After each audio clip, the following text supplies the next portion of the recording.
اليوم يا اخواني بكلمكم عن كثرة الطلاق في البلد. ليش يقولك طلاق واجد؟ تجي كل مرة من كثر الطلبات وأسئلة البايخة والرايح وين جاي وعطنا أنا عطيت بالعش ذبحتيني. طيب جاي من العمل شو ولا كم بسم الله الرحمن الرحيم. شفيك عسى ما جاء ولدك شفيه التقط حية نبكم احنا ما قاعدين في الغابة. شو لا كم يا حامد شفيك ولدك شفيه طاح من السطح الله يلعنه ما حاله فيلم مرعب. ايش ذا الأوادم ذي وتجيك عاد المرة محمد شفيك عسى ما جاء والله مشتهي جرد انا ابو بشير قاعد انا مع ابو بشير لا وبعد لا حملت غير الاوادم غير الحريم ذي شفيك يبا الله مشتهيطين.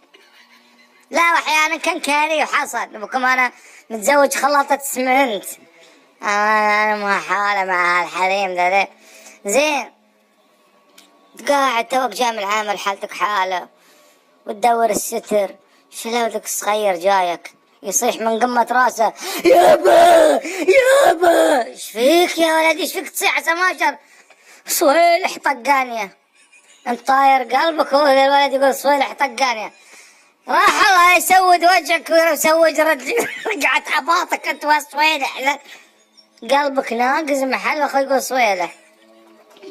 زين عاد غير الحنة والرنة وشو شوف جيران شوف اخوك شوف ولد عمك يسوي لمحه. طيب انا شو اسوي له بعد ولد عمي يمكن راتبه غير راتبي حالته غير حالتي. تسألف جيب لنا الله انا امك شمت الكلب. وبعدين في فارق بين تتزوج لك واحدة حسوية ولا لبنانية. ابن عمي بدنا كبة تبولي مناقيش حسوية ادخلات يه تبي فجول مع واد ما وجهك والله مشتهية لحم راس وخليت لك شوي الله يلعن امك ان شاء الله لحمة راسك تطير بنت الكلب.